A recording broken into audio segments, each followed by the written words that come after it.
What's up, everybody? Welcome to the Pick Six Podcast, CBS Sports Daily NFL Podcast. I'm Will Brinson. I'm your host. It is Tuesday, July 28th. Training camp is getting closer, and the NFL season is on the horizon as we all root for football to begin. Joining us to...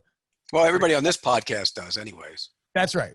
To be clear, I do, we don't need to get into the rooting for or against the virus tweets out there, but I do find it amusing that like people imagine various like sports writers at home like going, "Let's go COVID." Nah, I don't think it's that bad, but let's be honest about it. There are some people that would prefer the political side of things rather than the football side of things. Let's just leave it at that. That's Pete Prisco. Pete Prisco prefers football over all else. You are if nothing if not a football guy, Pete. I will give you that. We're going to talk about your biggest training camp. Health and football, by the way. Health and football. Everybody healthy. Most people healthy. That's what I root for. My family, my job, NC State athletics. Arizona State football. Yeah, I'll root for Arizona State. Nick Foles. Debo's not on video, by the way. Yeah, I know he's not on video, but thank God he's not too, because he's got a really ugly ass shirt on today. You cannot pull this off, Pete. That thing is hideous. You know what it looks like, Pete? It looks like the Miami Marlins statue. Yeah, or like you went to an art gallery and somebody just threw mud against the wall and said, or paint against the wall and said, beautiful, and it's really ugly. That's ugly as hell. It looks like an Aztec parrot on your. Seriously, what is that? It's too bad this shirt isn't on video because it is butt ass ugly. You ever go to Art Basel in Miami? No. That's an art festival, isn't it? What the hell would I go to an art festival for? Yep. Did you get that shirt at Art Basel? No, but it was given to me, and I immediately thought, hey, that's an Art Basel shirt. I mean, it's got like leaves and is that a toucan over there? Yeah. That's hideous. That shirt's hideous. Seriously, you need to burn that. Don't go out in that shirt. You know what that is? You guys know this, and Brinson knows this. You know when you have a shirt, it's like a T-shirt, it's a good shirt, and then it's not as good as it used to be, so it becomes a house shirt? Yes. You know what a house shirt is. Like you're at the house, you grab it out of the drawer, that's the house shirt. You won't go out in it, but you can wear it around the house. That's a house shirt. You don't know that, Debo, but that's a house shirt. This is my important Zoom meeting shirt. That's how I would classify it. Would you wear that out at nighttime? Absolutely. We might get into a little dating stuff later on. So, yes, I would. God. But you would wear, like, if you went out on a date, you would wear that shirt? Not the first date. Because you know it's ugly. Once I'm a little more comfortable with the girl. Brinson, is that not an ugly shirt? I'm taking a picture of it so that way if people want to know, they can see it. I wouldn't wear that shirt. I would wear that shirt if it was like somebody's like 80s birthday themed, party or something like a birthday with the 80s. Right. Hey, look, you wore the ugly sweater shirt, but it's really not a sweater. It's just a shirt. There you go. Merry Christmas, Debo. You're ahead of the times. I will say that Debo's shirt, I do think it appropriately captures sort of Debo's attitude towards life in general, though. It's like a little kooky, a little loose, a little cool. I'm down for whatever. Yeah, but it's still ugly. Okay. Anyway, I mentioned the Miami Marlins. They were in the news on Monday because 11 players, I believe, in the Miami Marlins tested positive for coronavirus. And it's weird how this played out. Ken Rosenthal of theathletic.com had an article in which, and I know that's a baseball team, but this is relevant to our interest in football because baseball currently the only American sport not playing in a bubble. It's the closest example I think we have for what football might look like when it gets here. And there was a wave of panic on Monday because a bunch of Marlins tested positive on Thursday, three on Thursday, a couple more on Sunday morning. The guys who were tested positive did not play, but there was like a discussion amongst the Marlins as to whether or not they should just power through and play against the Phillies on Sunday night. They did that. They did make the Phillies aware of the situation ahead of time. I think that's out there. If not, I got it through like a third-hand source. Anyway, they told the Phillies, so that's fine. MLB was aware of the situation. But they go out there, and then all these guys test positive on Monday. And so now they've canceled the Yankees-Phillies game in Philadelphia on Monday night because the Yankees would have been in that same clubhouse. The Marlins and the Orioles have canceled their games. The Orioles are flying back out of Miami. And, Pete, I think the general sense out there, or not the general sense. There's a lot of people concerned that what we saw from baseball 3 days in a non-contact sport might be showcasing the problems that I think some of us believe football could face when football comes back. Or the Marlins actually hit the hell out of the ball. Maybe they should get that coronavirus more often. Did they play well? I didn't see the Didn't Marlins. they beat the Phillies yesterday? I think they won 11-6 yesterday. Yeah. So well. whatever it was, no, seriously, why would they have played? But that opens up two things. A, you played and you knew you had it. B, how sick were you? And that's the thing with the young people. A lot of the younger people don't get sick. And so maybe some of those guys just said, hey, we're going to fight through. It's stupid to do. If you get it, you should sit out. That's the rules. Quarantine yourself. But I think in the NFL, here's part of the difference with the NFL and Major League Baseball. And people say, well, football is a contact sport, and it is. But you travel in Major League Baseball for 3 or 4 or 5 nights. There was a 3-game series, so you get in the night before and then you travel out. That's 4 days. Those guys are in hotels. They're probably going out to eat. They're probably getting out of the thing. In the NFL, and they have rules now, the NFL, about where you can congregate, how many people, Now, whether guys adhere to that, who knows? But you only travel once every couple weeks or maybe a couple weeks, only 8 times during the year.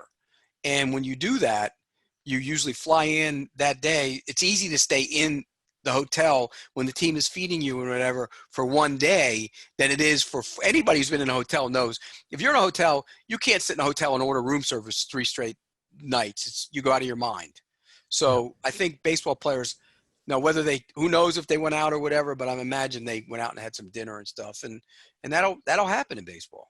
All right, so I believe it was Pro Football Talk that first reported the rules, and I think it is interesting. Like, these players can be disciplined by the league and by the team if they violate these new rules. Basically, it's the NFL said, all right, gathering inside for a house party of 15 people or more, gathering in an indoor club, gathering at a bar, et cetera, of 15 people or more during the season can constitute conduct detrimental to the team. And I don't think it's wrong, right? Like, it sort of makes sense, but how realistic is this? It's going to be hard to police, I think. Well, that's why I think there's going to have to be some policing by players themselves. You're going to have to tell your guys, look, don't be a knucklehead. The problem is, and I actually talked to a couple GMs about this, player number 77, who knows he's probably not making the team, 77 is now an NFL player who's not going to be. He's going to go out and use that to his advantage. And look, guys, I'm an NFL player, and get drinks bought for him or whatever. You know how that works. So I think that's the concern, is player 77, not player 40 through 1. Those guys realize what's at stake. They want to play football. They got a lot of money at stake. 77 is going to get cut, and he's the guy that's going to mess it up. And there's the concern. Yeah, and by the way, Patrick Queen, who was a first round pick. Yep. First round pick by the Baltimore Ravens, stud linebacker out of LSU, quote tweeted Pro Football Talk and said, "Can't be serious," with a emoji. Justin Tucker replied to him, "If you can stay out of the club until mid-February, I'll go with you and the bottles will be on me." Do you think, how much of a difference do you believe it will make for teams that have strong coaching and strong veteran leadership to convince these young, because it's the younger guys. I mean, and it's not a dog on younger guys, but you're a 22-year-old freshly made billionaire. You're invincible. Right. And you're probably single, and you are probably, in the words of, old white people, looking to mingle. Correct. And that's going to be hard to legislate. But here's how it can be, though. In Broward County, there are no bars. I live in Broward County. There are no bars open after 10 now. Right. They're shut down. Even the restaurants are they're shutting down. So unless you're going to somebody's private party, you're probably not going to have that opportunity to do that. So, and again, okay, I don't know this because I'm married, but what about the swiping sites? Are they still active and still going?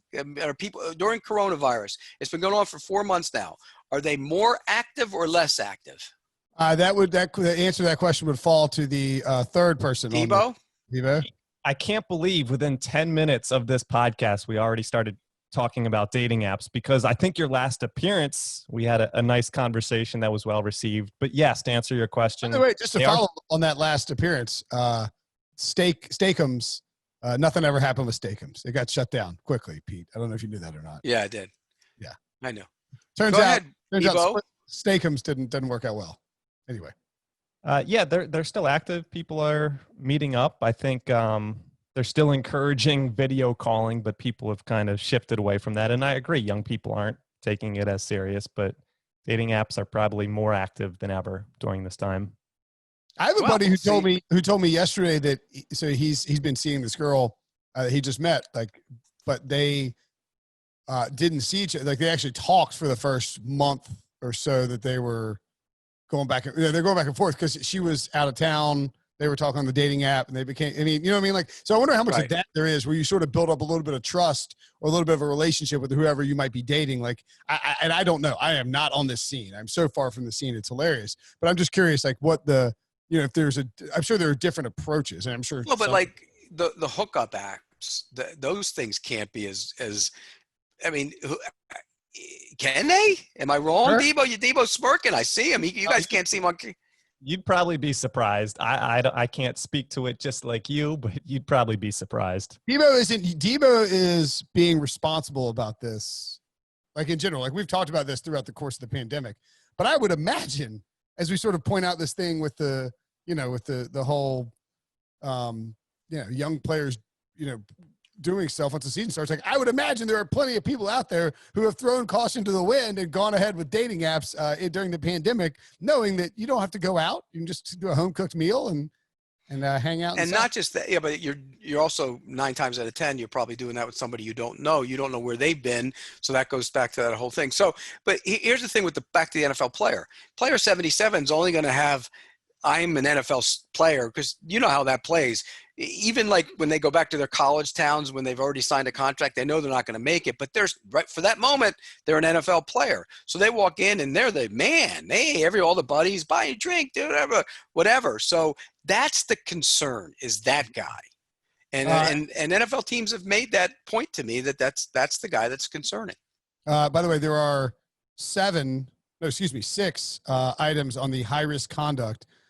Attending an indoor nightclub with more than 15 people, attending an indoor bar other than to pick up food with more than 15 people, attending an indoor house party with more than 15 people, attending an indoor music concert entertainment event with more than 15 people. Well, they're not happening anyways. Right. Yeah. That one's not, but you put it out there just in case. Attending, because that way you don't have an out. It's like, I was going to see a concert. I wasn't going to the club. There are no concerts. So there are no concerts. There's no pubs. There's no bars open after a certain amount of time. So those are done. The NFL is covering its bases. They even included attending professional sporting events. Where are they? Games or events with more than 50 none of those. People. And attending an indoor religious service attended by more than 25% of the venue's capacity. I don't think that the NFL knows everything there is to know about the coronavirus, because I don't think anybody does. But I do think that the inclusion repeatedly of indoor here does sort of, in my mind, bolster the concept that this is, remember we were worried about surface contact 3 months ago. I don't think that's a big thing. We all have it because, the mail and Amazon and whatever. Right. That's nothing.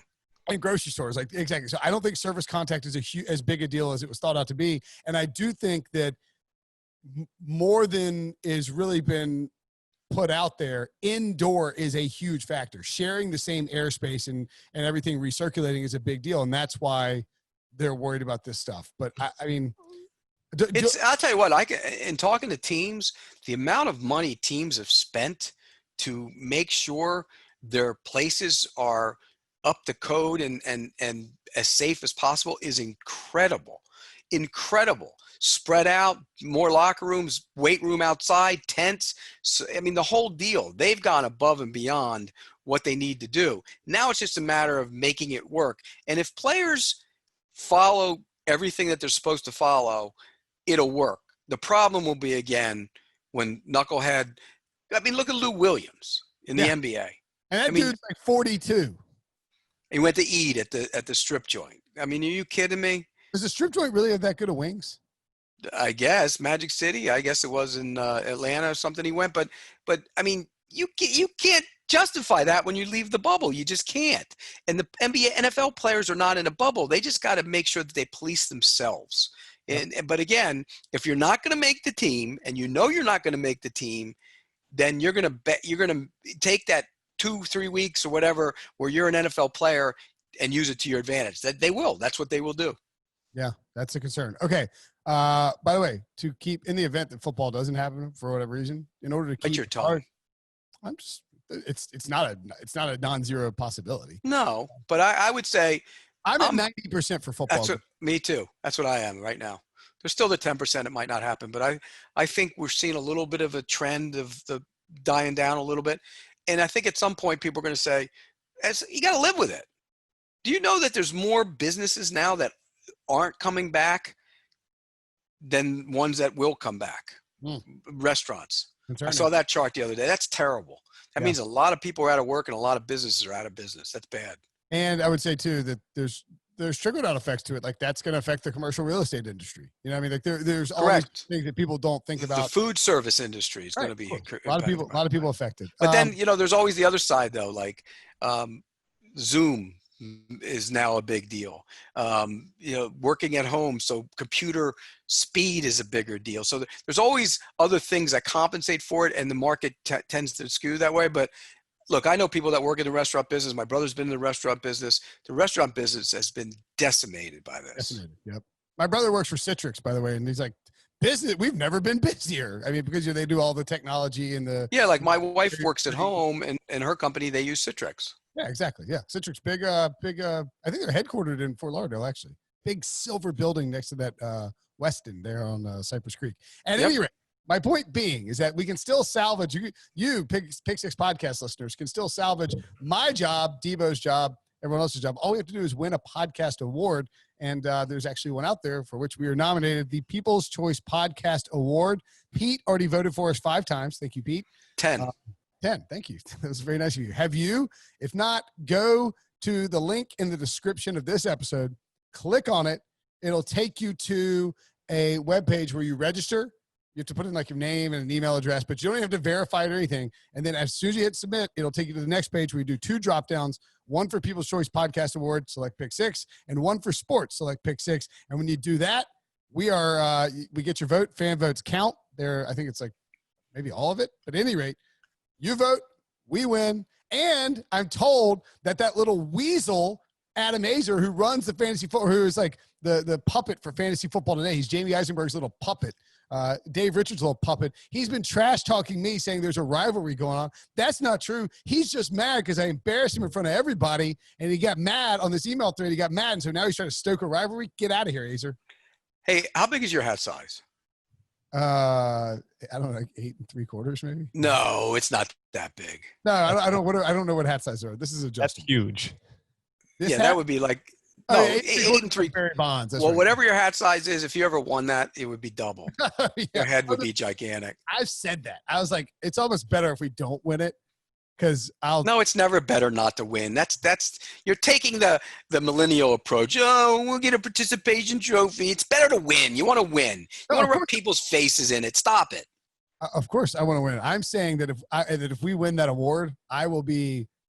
And I'm already insufferable. I will be incredibly insufferable. Who are you up against? I don't know. A bunch of different, a bunch of people. There's like a billion podcasts. Everybody's got a podcast now. Okay. Also in the episode description is a link to Pete's piece breaking down all 32, the biggest question for all 32 teams. We're going to get down to 10 of those today. But first, and we're not going to talk quarterback battles either. We're going to talk, we had a discussion of that last week that you can check out as one of the podcasts. Should be evergreen enough. First, though, let's talk about Jamal Adams. Traded, Pete. We mentioned it. We did an emergency podcast on Saturday. That's how dedicated we are for Jamal Adams traded the Seahawks. I know this is a big deal. It's a big trade. It feels like it's being a little bit overblown just because it's the only big news, but he is a former top 5 pick. He's an all-pro player. The Seahawks got fleeced. You think so? Yeah. That's a terrible deal. It's too much. You can't give away 2 picks for a safety. Look, he's a good safety. He's a box safety. But Cam Chancellor was drafted in what round was it? The 5th? Yeah. No, Richard Sherman was the 5th. Was Cam Chancellor the 5th too? Cam Chancellor might have been. Look and see, because I think he was later. But that's where you find that guy. 5th. The Jets no offense to Jamal Adams because he's a good player, but they overdrafted him in that spot. And in that division, yes, you have tight ends you got to cover, Kittle, but and then the Rams tight ends. But I just don't think he's a great coverage player. He's going to be used in the box. And you're giving away 2 first-round picks for a box safety. By the way, McDougal was a pretty good player for them last year. Yeah. And they had Quadri Diggs. So what did you need to make that move? Now you trade for him and you got to pay him. Is there a chance that Jamal Adams is being underutilized in New York and that Seattle and Pete Carroll, who's gotten a lot out of defensive backs a lot. And by the way, Cam Chancellor, 2010 5th-round pick. Richard Sherman, 2011 5th-round pick. Is there a chance that they unlock Jamal Adams to a potential that we haven't really seen? No, because he's going to be used the same exact way. He's going to be used near the line of scrimmage. That's where the guy lines up. And that's what they want to play. They played a lot more split safety last year than they normally did because they didn't have that. They used to do the single high cover with Earl Thomas. Yeah. And now Quandre Diggs can do that. But I just don't think that's the value for me isn't there. It's no offense. And because it's position value. I'm not trading 2 first-round picks away for a safety. I'm just not. If I'm their pass rush is still a major issue. I was going to say, I think that if you look it up, I'm looking it up right now. I just want to confirm. Yes. Last year, Jamal Adams would have led the Seahawks in sacks. Yeah, they had 28 sacks as a team last year. And now they still don't have Clowney. Yeah. So LJ Collier better be a hell of a player. So you don't think there's any chance that Jamal Adams could be more of an Earl Thomas than a – No, he can't play in the – no way he's playing in the deep. Quadri Diggs, a former slot corner, can play in the deep middle. Jamal Adams doesn't do that. Okay. Now, he's probably better in coverage than I'm giving him credit for, but he's a box eight. He can blitz. He can play the run. People have compared him to Honey Badger and the Badger, what he did for that Kansas City defense. I don't think he covers as well as Honey Badger. I think he might – so he's not that. I just think it's a bad – then he complained about his flight. Did you see that? No, he didn't. He sent out a tweet complaining that the Seahawks set him up with a 7 a.m. flight, and then he deleted it. Come on, dude. You can't do that. Yeah, like you just did a story with Manish Mehta of the New York Daily News blitzing Adam Gase. Then you get traded. You don't complain about your flight to the Seahawks. No. Like, of course, they just traded 2 first-round picks for you. They want you out there as fast as possible. The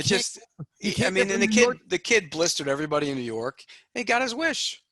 He's Good riddance. Former guest on this podcast, by the way. By the way, they did draft Ashton Davis, who I think is going to be a really good safety, and they have Marcus May. So they'll be fine without Jamal Adams. Now they get 2 first-round picks. They have 5 picks in the first 3 rounds this year, and then 2 first-rounders next year. I mean, the Jets fleeced Seahawks, and people say, well, they're going to be late picks, 25, 20. I don't care. You get 2 first-round picks. Plus, not to mention, you got to pay this guy, and that's cheap labor. Yeah.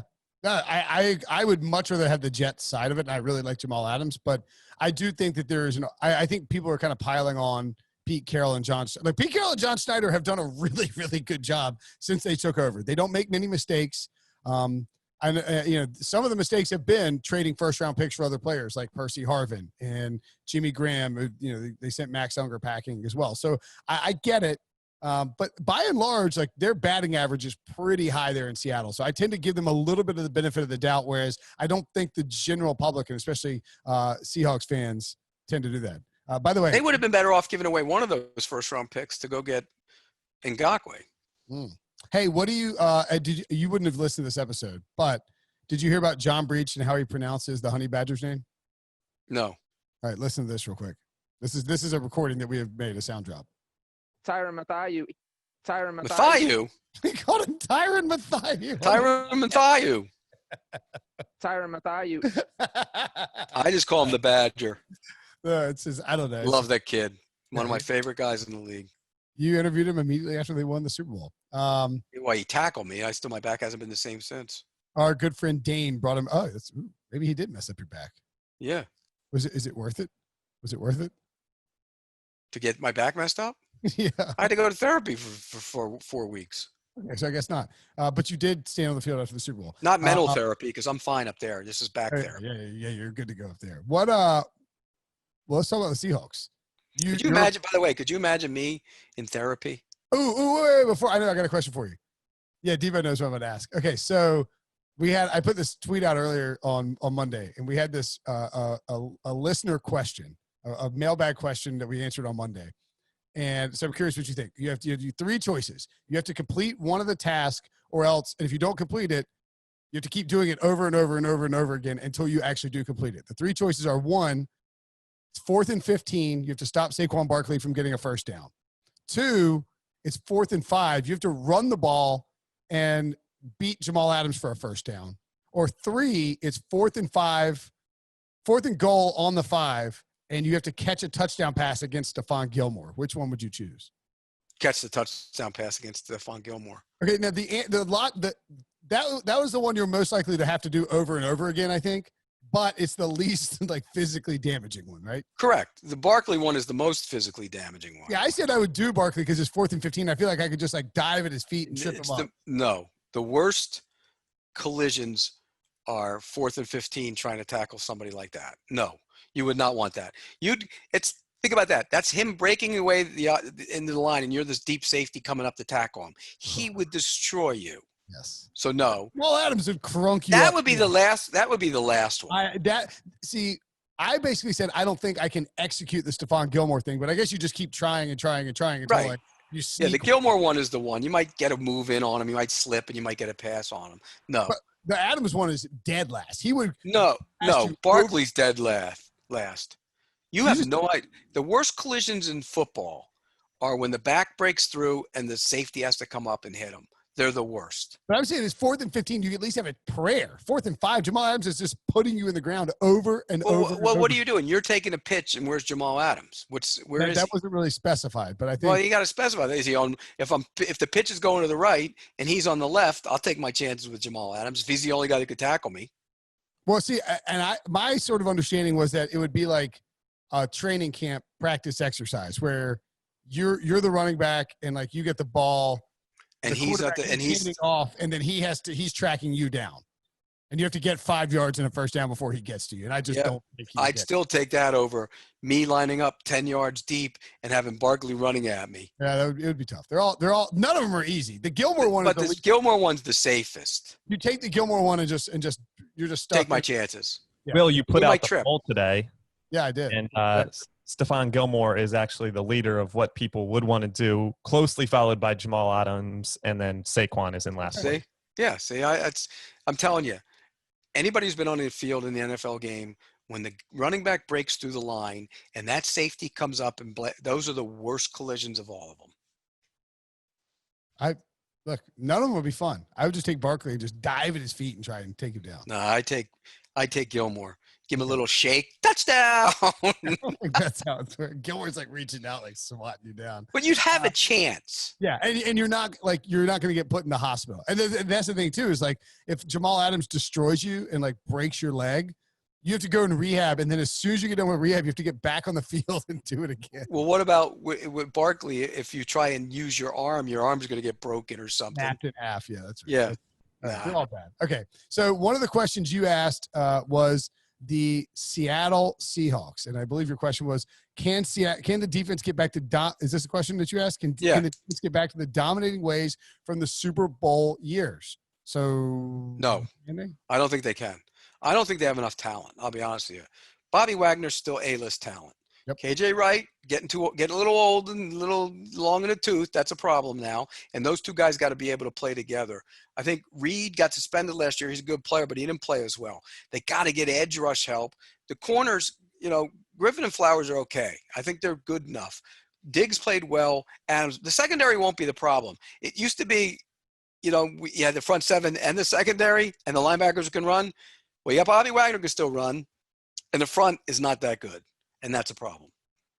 So the Legion of Boom too didn't really become it was very good with Sherman and all those guys, but it really took a leap forward in that, was it the 2012 or 2013 offseason when they signed Michael Bennett and Cliff Averill? Remember, they got him this 5-year, $5 million 1-year deals or whatever it was, or Cliff Averill was $15 million for 2 years. That's when they took the leap. And that's sort of what you don't see on this team, right? Right. You got to be able to. They had 28 sacks last year. You got to be able to influence the quarterback. If they play their normal cover 3, which they ideally would like to do, even though they're playing less of it than they did in those glory days, you got to get the quarterback down, or else you're going to get shredded. And Brandon Browner wasn't a great corner on those teams, and they could hide him because they could pressure the quarterback. So I think pass rush is the most vital thing for them this year, and they're going to have to manufacture it. And that's why it's sort of surprising they're not ponying up for Clowney. He's not a great pass rusher, though, Will. Yeah, he's good against the run. He's really not. He's a really good football player. He's just not a great pass rusher. That's why Bill O'Brien traded him in that and among other things. And that's why Seattle hasn't broken the bank for him. Or Cleveland or Tennessee. They don't want to. Or anybody. He's not a great pass rusher. Well, it's just tough to give somebody $25 million a year and get 4 sacks. Correct. That's I mean, it's hard to justify doing that. Like, even Jamal Adams gets 6.5 sacks. Is there a chance that Bruce Irvin and LJ Collier break through this year? No. I mean, LJ Collier's an unknown. He might be. I like LJ Collier. He has a chance, but I don't see a double-digit sack guy on that team. No. And that's a problem. That's just Jamal Adams. He isn't going to be a double-digit sack guy. No way. He had 6.5 last year. It's possible. Yeah, they're not. They don't have a double-digit sack guy. That's a problem. All right, the Chiefs. Let's look at some contenders. How will the Chiefs handle the challenge of repeating? I think if there's ever a team that can handle it, it's this team. In large part because Andy Reid handled failure in the past and kept getting the Eagles to the postseason, and they couldn't win it. But I think he's the perfect guy and the perfect mentality for that. But not only that, you get everybody back. Now, they did lose, their right guard who's, Duvernay is staying and becoming staying as a doctor, but they signed Assembly. They have other guys. They have Rankins. They have Remmers. There are guys that can fill in. Other than that, that team is back all the way on offense, the entire team. In fact, they got better because they added Clyde Edwards-Helaire in the first round. Yeah. I mean, and they're going to have guys healthy. Watkins is always banged up. He's healthy again. But I think that team is going to be better offensively, and defensively I think they'll be better. They will handle it as well as anybody can. Now, everybody's gunning for you. That's the tough part, but I think they'll be fine. But, I mean, everybody was kind of gunning for him last year. And not because they hadn't won the but when Mahomes was hurt, though, and so they kind of – yeah. And it fell a little bit back by the wayside. That's fine. They have the ability to – and we saw that in the playoffs. They fell behind, and then they just keep going and going and going. And those teams have sustainable success, which is why if you want to ask the question of the Titans, look at that question. And that's a legitimate question. My question on the Tennessee Titans. They were leading them in that playoff game, remember? Mm-hmm. But and what's the question for the Titans? Read it. We'll get to the Titans after the break. But, we can have it with the 49ers. Same thing, right? Kind of. How do they handle it? Theirs is handling the loss. And I think Kyle Shanahan's done a great job. Here's the difference. Was the run to the AFC title game a building block or an aberration? And history says it's an aberration. Well, it's because passing offense is historically more consistent year over year. Correct. And I always go back to the 2017 Jaguars. Sure. That was an accident. The ball bounced their way. They played great defense. They ran the ball. Not sustainable. The Titans team with Kerry Collins back in the day that went 13-3, I think it was, got beat by the Ravens in the playoffs. Not sustainable. You have to be able to throw the ball. Tannehill, they won 2 playoff games without him throwing for over 100 yards. That's crazy. That can't be sustainable. So I'm concerned about the Titans and their ability to overcome that this year. Well, and also with the Titans, and we talked about this in the podcast before, but let's say the running game, Isaiah, I keep forgetting his name. Isaiah, they drafted out of Georgia, the right tackle. Win. Isaiah Wynn, yeah. Why I keep wanting to say Isaiah Wilson. I don't know why. Why do I want to say Isaiah Wilson? It is Wilson. It is Wilson. Okay. Yeah, not Wynn. I'm thinking of the Isaiah Georgia Wynn's tackle for the Patriots. Yeah. It's very confusing. At any rate, Isaiah Wilson is the right tackle from Georgia who ran a pro-style offense or, a run-heavy pro-style offense. Like, he should be able to fill in for Jack Conklin as a pretty nice substitute. But you're asking a rookie to come in and to take over for a guy who's been an all-pro at the right tackle before. If the rushing attack for Tennessee doesn't play well and the defense takes a step back, it's going to be force Ryan Tannehill to do more volume wise, which is going to drastically decrease his efficiency, and maybe just doesn't. Maybe he's not on that heater that he was on last year, and then all of a sudden everything can sort of fall apart. Like you can see that happening. Whereas with the Chiefs, you don't see a path for that. You know? No, hell no. The Chiefs, Yeah. and that's why the 49ers. If Jimmy Garoppolo gets better, they're going to get better too. It's all about the quarterback. Do you believe in Ryan Tannehill as a long-term quarterback who can carry a team? I don't know. He hasn't yet. The stats look like they could be misleading, Pete, and it's hard to predict the future with this misleading data that's being presented to me. Yeah, I know that. I know all about misleading data. I mean, Tannehill led the league in like yards per attempt and passing efficiency last year in the quarterback rating. Do we think? And then he won 2 playoff games with over 100 yards passing. Right. Is that sustainable? I mean, is A.J. Brown going to average 22.5 yards per catch next year? I mean, he's a stud. He's a monster. But Okay, let's put it this way. Are they, if you pick one team in that division to win it, are they the one you're picking? Oh, the Colts. Oh, Colts. Why you pick the Colts? Because I have a Phillip Rivers doll over my back shoulder. But But because Phil Rivers can carry a team if he has to. And people say he's done. I don't buy that. I don't need But if you ask me if I could have Rivers or Tannehill right now, I take Rivers. for 1 year. Yeah, absolutely. And by your question for the Colts, you know what? We're getting ahead of ourselves because we had to. I think that's on the list. No, it wasn't on the list. So we'll ask you real quick. Can Phillip Rivers? What does Phillip Rivers have left, and how will we respond behind a good offensive line? I think the good offensive line is key. The Chargers' offensive line stunk for a decade. Like it's been since since and Marty he took a beating. was there. He took a beating, and he started getting jumpy and throwing the ball early.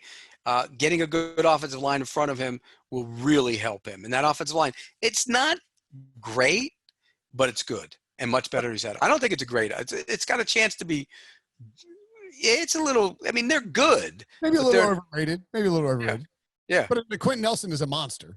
But better, way better than what he's ever had in front of him. And I think Frank Reich is going to want, and we have not seen Phillip Rivers is not that great of a play action passer. I think he'll be better in what they want to do in terms of play action. But I do think that they will be I think teams, not that running will be in vogue this year, but I think teams will want to simplify offense. A lot of these teams will want to simplify their offenses some in a shorter offseason. So I think we will see teams that can run try to run the ball. Yeah, and they'll run the ball. Their whole thing will be the young defensive players. Yeah. Okay. Let's. You mentioned the 49ers. If Jimmy Garoppolo takes a leap forward, are you worried about them being hungover at all? No. I just think that's tough a little bit. It's tough to get over, but Kyle's a good coach. He'll figure out a way to do things. And he's also suffered from a hangover before. Well, he caused the hangover, but that's a whole nother story. He'd run the ball 3 times and kick a field goal, and I'm a hangover. That's true. But Kyle has proven to me, and I criticize him for that. I still think it was a terrible decision. I would argue with him if he sat in front of me about it, just like I argued with Mike McDaniel at the Combine about it once. You run the ball and kick a field goal, and you got a Super Bowl ring. But he's evolved from that. And Kyle has proven to me that he's a damn good coach. Yeah, he's a damn good coach. Yeah. His father was a great coach. So, and I think he's grown up a lot, by the way. I think he's become a much, early in his career, you heard stories about him being a little tough and a little, look, he's my dad, I can do what I want type of thing. He'd yell at his dad. But now I think he's evolved. I think he's grown up as a human being. And I think that's helped him become a better coach. I mean, it probably has to do with the fact that he's like a father of 4 kids. He's like, you know what? Maybe kids yell at you. I think we were all young and stupid at some point, and and you grow up. Sure. Look, he's a top 5 coach in the NFL, in my opinion. Is that too high? That's too high. Belichick, Reed. You got to put the guys who Tomlin. Carroll. So you give if anybody who's won a ring, you put him. Yeah. Okay. McCarthy. He just got fired 2 years ago. Yeah, he also had a great record, and he won a Super Bowl. Okay, if that's your philosophy with the ranking the coaches, that's perfectly fine. Yeah. So in other words, if you've got a ring, like the list starts with anybody who's got a ring. Well, okay. How would you rank him against Doug Peterson? I mean, I would take Kyle Shanahan, but if you argue Doug Peterson's a better coach than Kyle Shanahan because of the ring, I'd be fine with that. But up until last year, Andy Reid didn't have a ring, and you would have put Andy Reid ahead of Kyle.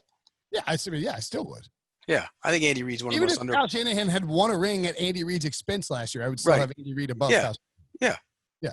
So it doesn't. Yeah. So Kyle Shanahan. Would you put Kyle Shanahan ahead of Sean McVay? I would personally, but it's close. Yeah, I mean, would you put Kyle Shanahan ahead of Bruce Arians? Ooh, that's a really good one. I mean, I feel like it's a slap in the face to put Shanahan ahead of Bruce Arians. You would definitely hire Kyle Shanahan before you hired Bruce Arians. You can't put Kyle Shanahan ahead of Pete Carroll. No, I wouldn't do that. I think Pete Carroll's top 5. I don't Can't put Kyle Shanahan ahead of John Harbaugh. No, I wouldn't do that. Oh yeah, maybe. So maybe he's a I'm dropping him down. That's 4. That's 4. I would definitely have him behind. But he's a hell of a coach, though. Yeah, he's a very good coach. All right, let's take a quick break, and when we come back, we'll talk about some more questions around these training camp teams. You mentioned Bruce Arians, Pete. He is the head coach of the Tampa Bay Buccaneers. I think he's had a good season last year. I mean, I think he surprised some people with the way he came back and like the renewed energy he had. You know, when you retire, people ask questions. The question that you have for the Buccaneers this year, though, probably not the one that most people would have out there. It's not about the offense. Is the secondary good enough to get the team to the Super Bowl? So I take it that means you are not worried about Tom Brady and Bruce Arians managing to put together an offensive system. Not with that skill set. Not with that skill group around him. Think about that. He's got Evans. He's got Godwin. He's got Gronk. Goodwin. Did you see that did you see Keenan Allen? Yeah. Keenan Allen tweeted out, like, I'm better than that Mike Evans, at Cheetah, and at Chris Goodwin. And so some poor dude who hadn't tweeted since 2013 is just having his phone lit up by NFL receivers today arguing about who the best receiver is. But that's a great group. Yep. You know, the line is going to be better. They get Wirfs to play right tackle. That was a problem last year. The interior of their line was really good last year, I thought, with Jensen and Marpet in that group. They're good. They had the rookie. He's going to be better. Marpet is shaped up as I remember when it was back in the day, 2015, when he came out of, was it Hogwarts? Where did he come out of? Yeah. The Hobart. small Hobart. Yeah. But I mean, like, nowadays, anybody who shows up, even from small schools, is already known at the combine. He was not known when he got there from Hobart. No, and he's a good player. Jensen played really well for him last year. Yep. Cap is going to be good at the other guard. And then, you know, they're getting Wirfs to play right tackle is big. The line's going to be good. The offense will be good. The front seven's going to be good. Pierre-Paul had a good year. Shaq Barrett's back. The down guys are good. Really, they have played well. Vita Vea maybe not justifying his draft slot, but he played really well last year. Then you got David and that group of linebackers, the kid from that ran wild last year, the rookie. Evan White. And then you get to the secondary. A lot of youth back there. A lot of youth. But in the latter part of the season, Jamal Dean was really good. The rest of those young corners started playing better. You know, they drafted Winfield out of Minnesota is going to be in that mix. Yep. They have a group of guys. I love Winfield, man. That kid is special. Oh, he can do a lot of different. He's going to be the hybrid. Yeah. You can play him in all different spots. He can play slot corner. He can play safety. I think he's going to move all over the place. So I think that group, Mike Edwards, I think that group is going to be what tells if that team is a Super Bowl team. And I really and they have a chance to be, legitimately. Do you think what if the secondary plays better than Brady does? I don't think that's that crazy. I know this is not entirely applicable, but Peyton Manning, because he was coming off neck surgeries, but like his first year in Denver, it took him a couple of weeks and a couple of months to really get going. Like you could tell it was still there, but he's Tom Brady has been playing in one place for 20 years, and now is going to play in Tampa Bay. It's not that simple, right? He'll be fine. Good offensive mind, good coordinator and Leftwich. What does what does the blend of the offenses look like? I think it's a little bit of both. I think they'll take some of the things that Brady likes to do and a lot of the things that Bruce likes to do. You know, Bruce likes to drive the ball. You know that. Yeah, exactly. And Brady hasn't had opportunity to drive the ball that much because he hasn't had anybody who could drive. He could drive the ball too. So I think it's going to be a combination of both. Okay. That's a good group of tight ends they have there too. I mean, Cameron Brate, O.J. Howard, and Rob Gronkowski. Yeah. Yeah. You can go you can pack. They're going to use more two tight end sets than they normally would under Bruce. And you think you keep those guys in for protection, or you do like play action? Well, Gronk's a great pass protector, but I mean, he's fantastic at it. Over under 65% of the snaps this year for Gronk. Under. Okay, so you think they keep him kind of in the garage? Yeah, They'll play all those guys. Yeah, but you rotate him through, and that way you don't have to use Gronk all season. You keep him. This is a big year for Howard. Yeah. He got in their doghouse last year, and early in the season after the bye week, I heard and that limited him some. But then he started catching the ball late in the season, he looked really good. But he drops a lot of passes too. Yeah, and he didn't catch a bunch of balls at Alabama either. I mean, he's No. very effective on a per route or a per catch basis. But Right. okay, speaking of blending offenses, Mike McCarthy coming into the Dallas Cowboys. What type of difference will Mike McCarthy make for this team? That's a question you ask. Yeah, well, Mike McCarthy, his offense got stale in Green Bay. I think the year off will do Mike McCarthy wonders. I think he's going to put a lot of new stuff into his book. It's going to be totally different. You know, it was all in Green Bay. It was all ISO, one over here, one over here, one over here. But you later find out that that's the way Rodgers likes it. Rodgers likes to come to the line of scrimmage and know that that guy's over there, that guy's over there, and that guy's over there, and then go. And guys have told me that. So I think Mike will be a little bit more creative with the movement and the pre-snap stuff, and you know, Kellen Moore. I mean, the creativity there. And I think that it'll be a different offense than what you saw in Green Bay. My concern is Dak hasn't been around to implement it because none of these teams have been able to do that. Sure. A, and B, he's playing for a major contract. So how does that impact him as well? So those are some factors there, but I think they'll both be good for each other. I think Kellen Moore, regardless of what you think about him, I mean, people around the league like him. But Kellen Moore being able to sort of be I liken it to the idea of a translator. You know, so it's like basically like Dak. It's like Dak's been taking Spanish for 5 years in school, and suddenly he's being told, "Hey, you're going to switch to French," and you're like, "Okay, well, like, can I get some practice?" No, you can't really get any practice like learning French. But then you have Kellen Moore who is fluent in both languages and is able to tell you. You know, sort of communicate what works with Dak to Mike McCarthy, and then can communicate to Dak, you know, what Mike McCarthy is expecting from certain situations. That helps a big time. Yeah. Right? Yeah. I don't think there's any question about that. But I think Mike McCarthy's a good offensive coach. I don't care what anybody says. I think it became stale, but you later find out that some of it became stale because that's what Aaron Rodgers wanted. And it's not like Rodgers was, you know, explosive last year. It's not like Mike McCarthy didn't leave. He didn't have this like. Well, he went 26-4, and everybody said he had a bad season. I'm not saying he had a bad season, but I'm saying he didn't. Mike McCarthy left. But the perception is that Deshaun Watson has great season, and Aaron Rodgers didn't have a great season. Look at their touchdown to interception numbers. Rodgers had a better year than Watson did. I'm saying that I think people thought Mike McCarthy would leave and Aaron Rodgers would go full MVP. But he also was learning a new offense too. Let's not forget that. That's all I'm saying is that it's not entirely on Mike McCarthy. No, I agree. All right. Some more quarterback-focused questions. Oh, yeah, this is your team. Is Joe Burrow good enough to push the Bengals towards a playoff spot? Yes. They won't get in, but he's good enough to push him there. Wow. I think that team has talent. I agree. And I'm a big believer in Joe Burrow. I think he's going to be a star. The way he navigates the pocket. You have planted your flag on the Joe Burrow, and I give you credit for it because I think this is what people who last a long time in this industry should do. I've told Ryan Wilson this. You need to like put your flag down and say, "This is my guy." You said Joe Burrow is going to win a Super Bowl. That is planting a flag. Yes, and I think they're going to be in. I think they're going to push for the division title next year. I love this team. I think when you look, it's not just Joe Burrow. By the way, I think the way he handles a pocket, all during last season, I said he reminds me of the way that Brady handles a pocket. He's more athletic than Tom Brady, but the way he handles a pocket is smart, get the ball out, know how to maneuver the rush. He's going to be big time. The offensive line. People talk about mobility being an important trait, but like he is mobile, but he's also very – like his movement inside the pocket. Feel. You're talking about. Feel is outstanding. Like Dan Marino couldn't move at all, but he had great feel in the pocket. Yeah. Peyton Manning couldn't move at all. He had great feel in the pocket. This guy he can move and he has great feel. That's a great combination. The offensive line will be better. And I think it's actually going to be pretty good. I think getting A.J. Green back is enormous for a young quarterback. Mixon was fantastic after they figured out the last 8 games of the season what to do with him.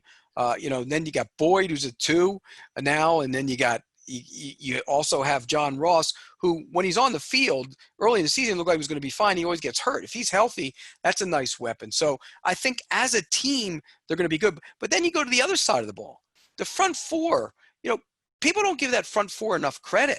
They had DJ Reader next to Geno Atkins on the inside. Dunlap was fantastic. And Sam Hubbard is a rising star in the league. that front four is going to be good. So I think the Bengals they won't make the playoffs this year, I don't think, but they're going to push for the division next year. What's the floor and ceiling for their wins this year? 8-8. I think they're 8-8. Okay, so you think they max out at 500? Yeah. They could go 5-11, right? And that wouldn't be surprising. No, I think I think 7-9 is the worst. Okay, so that's a pretty tight window. I'm just saying they could lose like a couple. You lose. It's a tough division. Exactly. You got to play the Ravens and the Steelers twice. I mean, you right. could lose and the Browns will be better. Sure. Okay, moving along to the Browns. Can Kevin Stefanski get Baker Mayfield back on track? I'm a big believer in Kevin Stefanski. I think he's going to be a really good head coach. Smart, doesn't take the crap. People think he's an analytics guy, but he's a Philly guy, has the attitude. He will be a good head coach. But the biggest thing for Baker Mayfield, the tackles are new. The tackles last year were terrible, and it sped up his clock, and he got jumpy, and he got erratic, and it wasn't the same guy. Having good tackles will make him a better quarterback this year, as well as Stefanski. So I think that combination will make Baker Mayfield better. Well, and like one of the things that Kevin Stefanski did, and I probably harped on this too much on this podcast, but I would imagine you agree, is that he plays to a quarterback's strengths. Like you saw it, like Kirk Cousins is one of the best passers on play action in football, and the numbers bear that out. Like he's just a very good play action passer when given time, and it's easy to be a good play action passer. But Kevin Stefanski like played into that and used a ton of play action for the Vikings, and Kirk Cousins had great numbers and really developed into a better passer than I think people give him credit for with Minnesota. So the question is, what will be the plan with Baker? I would anticipate, one, like a lot of play action, and two, they're going to roll him out a bunch and get him on the move because he's very good when you roll him out and get him on the move. I also think that they'll try and lean on Nick Chubb and Kareem Hunt a lot this year, especially with the addition of Conklin and Wills. I agree. I think you want to run the ball and play action, and Baker will be a better quarterback for that. But the tackles are the biggest difference. Those tackles last year were terrible. Now you got, adding Conklin and Wills. Now all of a sudden you got two good tackles. Well, remember right before the season last year, they who was it? Is it stiff, the left tackle. Yeah, who's their left Greg tackle? Robinson. Yeah, but they cut him. And they cut him, and they knew nobody would pick him up because he wasn't good enough to be added by any other team in the NFL. And then they picked him right back up at a lesser contract, and he was their And then he didn't even play the whole year. Yeah. Exactly. I mean, they were bad at tackle. Hey, what did you think about Myles Garrett's contract? Look, he's a dominant pass rusher. You have to pay those guys. I don't get it. What, $25 million a year, though? It's like above – there's something that doesn't make any sense. As long as he's on the field, he's worth it. Okay. Just don't swing your helmet at anybody. That's fair. All right. The Bills. Will Josh Allen make big strides this season? Pete Prisco, you appeared on this program last year, maybe sometime around this time of the year. I don't remember. It was before this. It was in the spring. You said the Bills won't. You said the Bills will make the playoffs, and in 2020 they will win the division. I mean, like, I'm not saying you knew Tom Brady was leaving because I don't think you did. No, I still think they would have won a division. Sure. I think this team, and I think he's going to be that much better. Mechanically, he was flawed last year. I think he's spent a lot of time this offseason working on his mechanics. And I think getting Diggs will really help him. They have good receivers now. They have a big play receiver. The offensive line's a year older. The right tackle struggled last year. He'll be better. And I think this team as a whole will be better on offense. And I think Allen's ready to do more. He's so athletic that he got into this habit of 1, 2, and get out. Well, now I think with the work in the offseason, better mechanics, better receivers, it's going to be 1, 2, 3, and then maybe get out. I don't think he's ever going to be that guy that stands there and patient as can be and gets to 4 because he can make so much happen outside the pocket. But I think that he's going to be that much better this year. Are you going to plant your flag on the Buffalo Bills and pick them to win the Super Bowl? Oh, you should pick them to win the Super Bowl. No, I'm picking the Chiefs to win the Super Bowl. How can you pick against the Chiefs? I mean, the Bills could be the Chiefs. Maybe the Chiefs and Bills play in the championship game. How about that one? I'm just saying that, like, if the Bills win the Super Bowl, you want to be the guy who picked it. They're like what if you pick the Chiefs? See, this is my thing. If you pick the Chiefs to win the Super Bowl, congrats. Who cares? Everybody's going to pick the Chiefs to win the Super Bowl. Like, I mean, you can get a pat on your back for being like, I picked up the Chiefs. Well, who would you pick to win the Super Bowl? The Chiefs, the Ravens?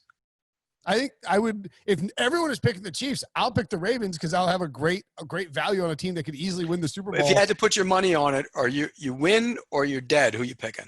I mean, I'm picking the Chiefs, obviously. Okay. You always go to that one. You pick the right one or you're dead. Which one are you picking? I was going to say if my life depended on it, I would take the Chiefs 100 times out of 100. But I do think that. Like I think. Who would you pick in the NFC? Win and you're dead, or you're dead. When am I dead in the NFC? You can't really pick anybody. That's a problem. That means you're probably dead. Probably the Saints if I had to pick. You'd pick the Saints, huh? When and I'm dead? Yeah, I mean, 2 straight 13-3 seasons. They get everybody back. They can't win. They can't close the deal. I mean, but But who are you picking now? That's the problem. You're not picking the Cowboys or the Eagles. No. You're not in that division. You're not picking. I wouldn't pick Tampa Bay. No. You don't know what that's going to be like. I'm not picking anybody in the North. Oh, Green Bay is going to be good again. I would too. But and then the 49ers have the hangover. Yeah, it would be Saints. The 49ers or Saints. I don't think I would pick any of them. I don't know who I'd pick, by the way. I pretty much agree that we're dead because you're not going to get it right. I would pick Chiefs. You think you're going to get right? That one you think you're going to get right. I mean, you have a decent chance. Yeah, winning a Super Bowl is hard. They almost who's three after the Ravens in the NFC in the AFC. In the AFC. So let's see. So it's Ravens. Chiefs, Ravens, and then nobody in the West because you got to go through KC. No, I mean I would consider the Colts honestly, or the Bills. Yeah, that's what I'm saying. But that's why you, as an analyst who does not have to choose or die, but simply has to like roll the dice that you could be the guy who picked the Bills to win the Super Bowl for the first time ever. Bills win the Super Bowl ever. Yeah, you picked the Bills to win the Super Bowl correctly for the first time ever, and they win it this year. You'll be, I mean, the accolades will come raining down upon you. And I might pick them to win it just to pick something different. Like you picked the Jaguars to win it, but you were a year late on the Jaguars. And you were on the Jaguars in 2017. Right. But then like you expected them to take another step forward. Your move this year should be take the Bills. I might. If the Chiefs win. Even though I think the Chiefs win it. I mean, if the Chiefs win, you're like, whatever, you know? Like the Chiefs won.